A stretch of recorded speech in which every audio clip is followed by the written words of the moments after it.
Buenas noches a todos. Bueno, pues iniciando la presentación,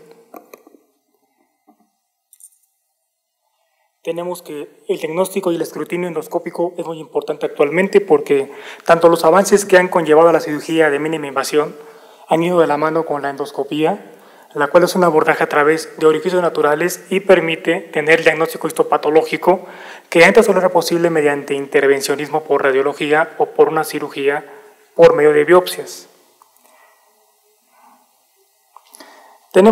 Esto ya se abordó, vamos a verlo rápidamente, que es la segunda causa de muerte por cáncer en Estados Unidos, segundo tipo más diagnosticado. En general hay una incidencia de 145,000 casos, muchas muertes, y en México ocupa el segundo lugar en los cánceres del tubo digestivo. Las lesiones premalignas, las cuales son las más importantes porque es lo que se puede curar si se diagnostica tempranamente, ya que la endoscopía permite el tratamiento terapéutico al resecar este tipo de lesiones. Las lesiones premalignas en cáncer colorectal tenemos en primer lugar los pólipos, ¿sí? Los cuales todos evolucionan si no se tratan a una displasia y posteriormente a una neoplasia. El 70% van a ser adenomas, de los cuales tenemos tres tipos: tubular, túbulo velloso, velloso. El tubular es el más común, el velloso afortunadamente es el menos común y es el que va a evolucionar a cáncer.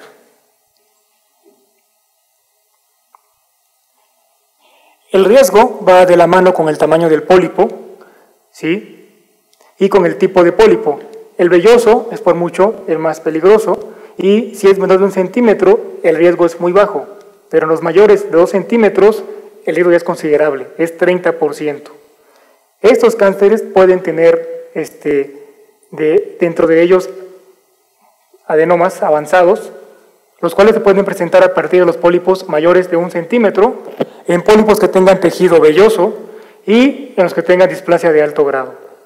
Cuando hay una presencia de 3 o más adenomas en el colon, el riesgo para presentar un cáncer colorectal aumenta, siendo de 3 a 5 veces de lo que sería si solo hubiera un solo pólipo. Las lesiones premalignas también pueden presentarse en enfermedades inflamatorias, las cuales, las más conocidas, CUSI y Crohn.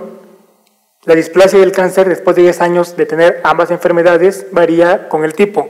En la colitis ulcerativa crónica inespecífica es baja, 1%, pero en el Crohn, en un paciente con diagnóstico de Crohn después de 10 años de evolución, es alto el riesgo de presentar cáncer, 7%.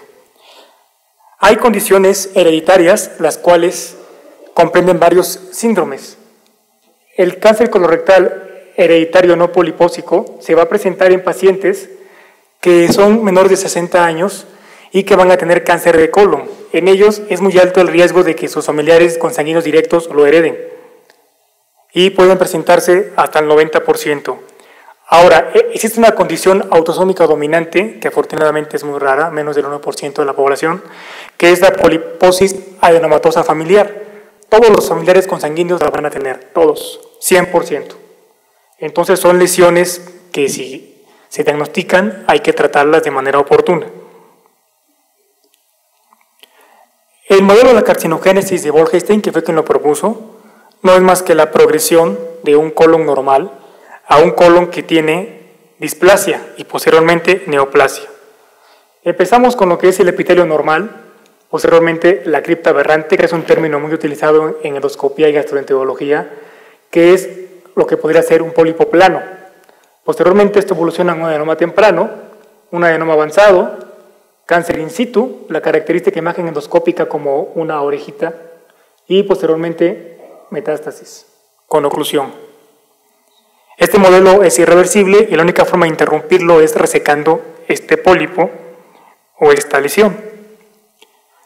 Tenemos que la prevención primaria empieza con los sujetos sanos y los pacientes con riesgo, con el médico de primer contacto.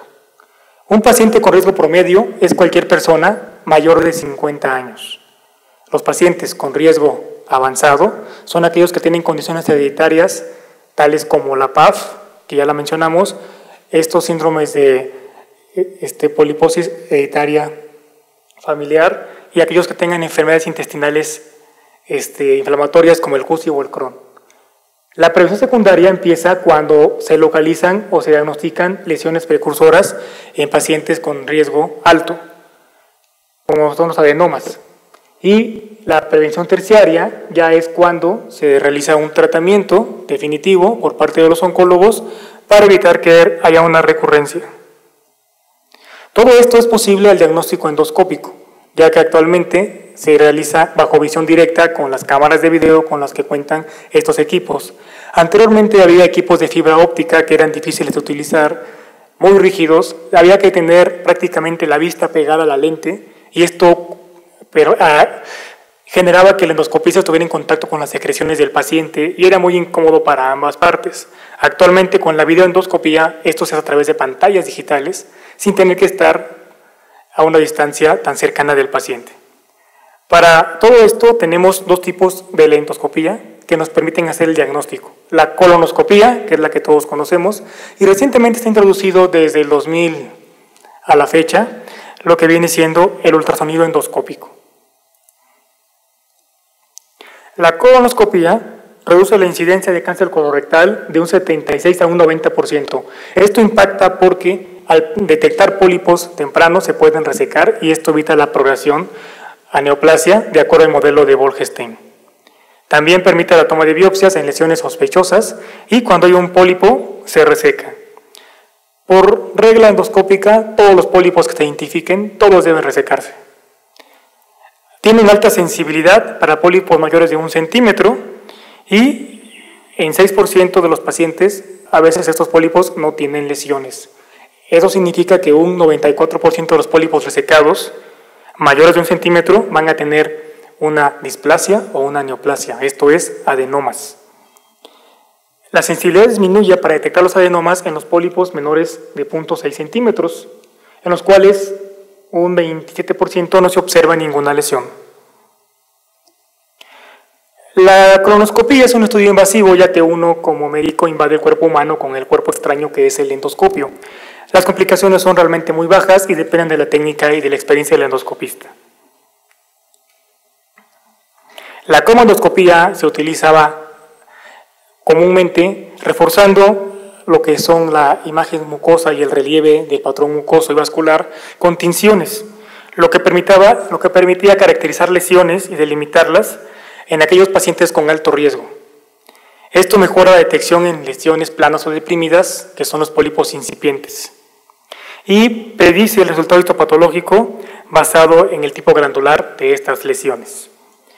La clasificación más famosa de la cromodoscopía como magnificación es la clasificación de Kuso, la cual, de acuerdo al tipo de criptas identificadas por endoscopía, permitía sugerir al endoscopista la presencia de neoplasia, displasia o un cáncer avanzado, ¿sí? El tipo 5 es el que le llamamos un patrón cerebroide irregular completamente, es prácticamente diagnóstico de cáncer. Y los otros tipos eran lesiones pues prácticamente premalignas, ¿sí? Los adenomas, generalmente cuando es una mucosa normal, redondeada, puntiforme, se considera normal. Cuando eran alargados, tubulares, y en este caso largos o cortos, esto permitía predecir un porcentaje aproximado de que el patólogo encontraría un adenoma con displasia. Prácticamente los últimos patrones son los que tienen cáncer y pues en este caso, cuando se hace la polipectomía, pues esto era curativo. La magnificación, pues no es más que aumentar el zoom del endoscopio de 100, 150, y esto permitía analizar prácticamente el pólipo para poder decidir si era un patrón displásico o neoplásico. Esto es muy útil en lesiones pequeñas menores de 0.6 milímetros, en las cuales el porcentaje de detección temprana de cáncer era más bajo. El ultrasonido endoscópico es otra variable que permite detectar lesiones de manera temprana, ya que permite ver las capas del recto y del colon y detecta a profundidad las lesiones y la invasión local avanzada. El ultrasonido endoscópico es útil para detectar ganglios, pero solamente en el recto.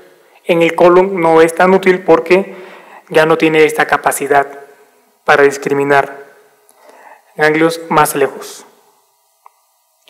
Nada más que se limita a que en pacientes post-radioterapia o con cirugías previas las capas se alteran y no es posible discriminar con el ultrasonido si es fibrosis, si es cicatriz o si es cáncer. De acuerdo al tipo de ultrasonido, tenemos de 5 a 7 MHz y de 15 a 20, se pueden identificar las capas de la mucosa para poder determinar la invasión locorregional y valorar resecabilidad en algunas lesiones de cáncer de colon y recto. Tenemos que el porcentaje de precisión para identificar lesiones intramucosas es del 77%. Para detectar tumor es muy alto, 95%. Para detectar nódulos, 75%.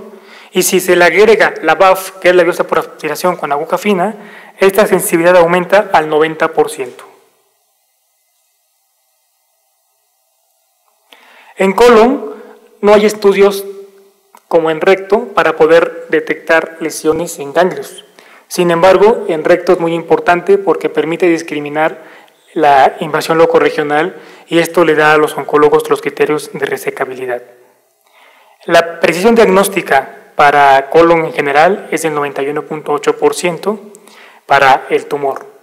Y para los ganglios es muy variable, por lo que no es tan útil, porque va desde el 24% hasta el 73%.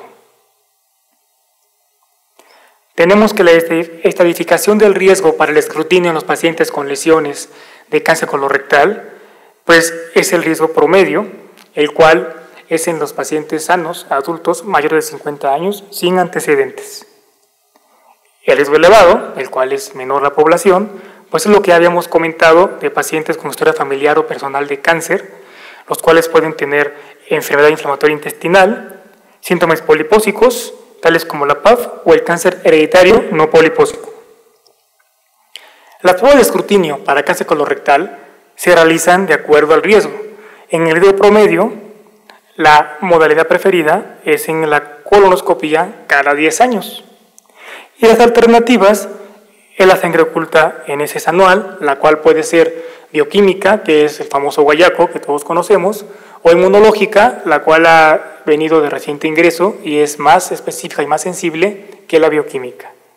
También la sigmoidoscopia flexible cada 5 años es otra alternativa para evitar una colonoscopia completa.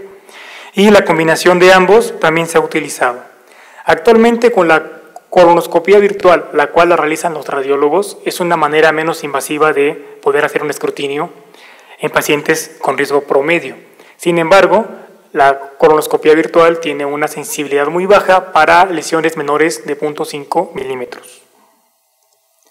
En pacientes con alto riesgo, en todos está indicada la colonoscopia. Aquí ya no se permite que se hagan pruebas de sangre oculta en heces o de gabinete. ¿En quiénes son los de alto riesgo? Todos aquellos que tienen síndromes inflamatorios intestinales, todos aquellos que tienen historia familiar de cáncer colorectal o síntomas polipósicos. De acuerdo al tipo de enfermedad es el seguimiento que se les debe dar. En los pacientes con PAF debe ser una sigmoidoscopia flexible a partir de los 10-12 años de edad. Si se detectan pólipos con adenomas, colectomía. Y en ausencia de pólipos, una sigmoidoscopia flexible hasta los 40 años de edad, donde ya el riesgo de presentar adenomas avanzados disminuye y posteriormente a esta edad cada 3 a 5 años.